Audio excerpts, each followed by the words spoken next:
Hello,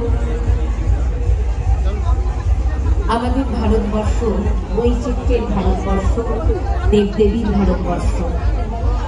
৩৩ কোটি দেবদেবীকে সন্তুষ্ট করার যে পদ্ধতি, নানান রকম পূজা উপাচার আছে, তার মধ্যে একটি অন্যতম উপাচার কিন্তু নৃত্য সঙ্গীত।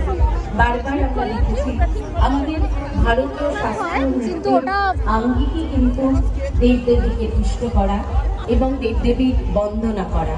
সেরকমই একটি শিব বন্দনা আমরা ওড়িশি নৃত্যের মাধ্যমে দেখলাম। এবারে চলে আসছি আমাদের আরও একজন ঠাকুরের নিবেদনে। হ্যাঁ, অবশ্যই আমাদের বাংলার প্রাণের ঠাকুর রবি ঠাকুর। রবি ঠাকুরের ভানু সিংহের পদাবলীর একটি গান, সোনালা সোনালা বালিকা রাখ কুসুম মালিকা কুঞ্জ কুঞ্জ ফেরিনু সখী শ্যাম চন্দ্র নাহিরে। হ্যাঁ, ভানু সিংহের পদাবলীর সেই বিখ্যাত গানটি এই সময়ের দুজন প্রতিভাবান শিল্পী, যারা ভারতীয় শাস্ত্রীয় সঙ্গীত এবং বাংলা গানকে সমৃদ্ধ করছেন, সেই সৌম্যজিৎ এবং সৌরেন্দ্রর কম্পোজিশন গানটি নতুন আঙ্গিকে তৈরি হয়েছে। আমরা